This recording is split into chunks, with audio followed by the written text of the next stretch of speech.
so nice to see you here today, and I am amazed to hear that you are here making the 150th year since the war between the states began. My part in this grand scheme of things resulted in the end of slavery in America, and it began much earlier, though, than the shots fired at Fort Sumter. I am Reverend Calvin Fairbank, licensed Methodist minister and a felon who served 17 years in prison. Now, that's pretty dramatic and open to many interpretations, so I guess I better explain rather than give you a false impression. I was born in Pike, New York in 1816 to a family of devout Methodists. At the time, the Methodist Church had taken a firm stand against slavery, believing it to be a great evil. When I was 12, we attended a quarterly revival meeting in Rushford, which is just north of here. We stayed at the home of 2 escaped slaves, and I listened with interest when the woman told of 30 years of cruelty and suffering she had experienced as a slave. I couldn't sleep that night. The images of injustice were such a burden on my mind, and in the morning I told my father that I was going to free slaves when I grew to be a man. The elimination of slavery's horrors became an obsession, as it were, or, to speak in religious terms, it was a calling. I was rather impetuous in my desire to end slavery and was strong and healthy. So when I was 21, I piloted a lumber raft from Olean, New York to Cincinnati, Ohio. While traveling on the Ohio River, I looked over to the Virginia bank and saw a Negro man with an axe going to cut wood. I called to him and asked if he wanted freedom. When he answered in the affirmative, I pulled the raft to the river's edge and he jumped on board. I took him then to the Ohio side and placed him in safe hands. I met him many years later in Detroit, where he owned a fine farm near the city. On this same trip, I helped 8 more people across the river and saw they were in the hands of abolitionists who would guide them to freedom in the North. I was accomplishing what I had hoped to do, praise God, and it thrilled my heart and gave me courage to continue. The next year, I was able to save 12 slaves, and a family of 7 were taken across the river in a skiff. I helped 1 slave escape by riding on a log with him across the river. He, later, became a senator in North Carolina. The Methodist Episcopal Church licensed me to preach in 1840, and I was fully ordained in 1842. I hoped to further my education, so I enrolled 2 years later at Oberlin College, which was a center of anti-slavery sentiment.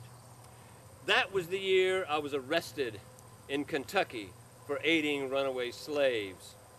The trial was in 1845, and I received a 15-year sentence, 5 years for each slave I had assisted. But I was pardoned in 1849 when one of the runaway slaves raised the money to pay off his former master. I continued my work, but was arrested again in 1851, this time in Indiana. But I was given over to a Kentucky sheriff and sentenced to 15 years once again. In a mock trial, I presented a masterly defense, if I say so myself, but the process corrupt, and it was to no avail. Abolitionists were hated in Kentucky, and I was treated very harshly. I was sentenced to hard labor and suffered over 35,000 lashes on my bare back. I know that to be true because I kept account of them on the wall of my cell. Even during my time in prison, I witnessed against slavery loud and long. I suffered a loss of health and was threatened with death many times, but in 1864, I was released on the personal request from President Lincoln to the governor of Kentucky. I married a wonderful woman, Mandana Tillotson of Williamsburg, Massachusetts. A few weeks after I left prison, we had been engaged over all the long years I was in prison, and her letters of hope and her untiring efforts to gain my freedom gave me strength to live. After the wedding, we visited Washington and many other cities in the North, where I was hailed as a martyr for the cause. I even preached before President Lincoln and members of the cabinet and many congressmen. We became the parents of a son, our only child, Calvin Cornelius Fairbank, who was born in 1868. My beloved Dana died of tuberculosis in 1876, and I returned to Allegheny County and located at Angelica. A few years later, I remarried and thanked God for my comfort in my remaining years. In 1890, I published a book about my life experiences entitled Reverend Calvin Fairbank During Slavery Times, How He Fought the Good Fight to Prepare the Way. I was ready to go when the signal came, and I thank God that I lived long enough to see the slaves freed and the auction blocks wiped away. I had helped 47 slaves to freedom.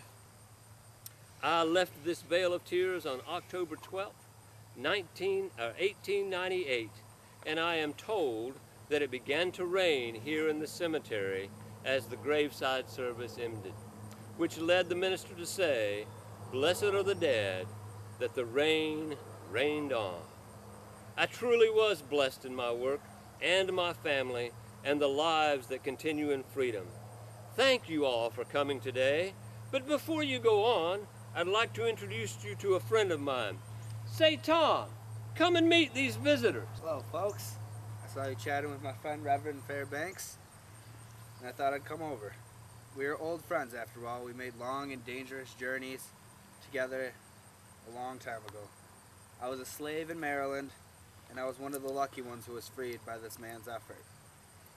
His slave life was purely awful. The fact that he was willing to risk prison to free me is still a great wonder to me.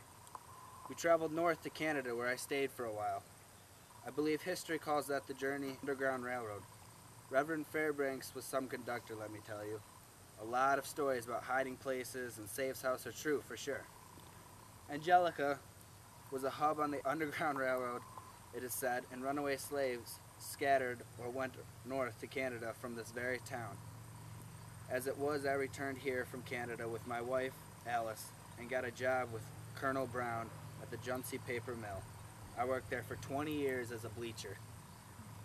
It was my pleasure to live our lives in Angelica, just down the road from the man who truly made my life worth living. My wife and I are buried in the cemetery, lot number 671. It was sure glad to meet you,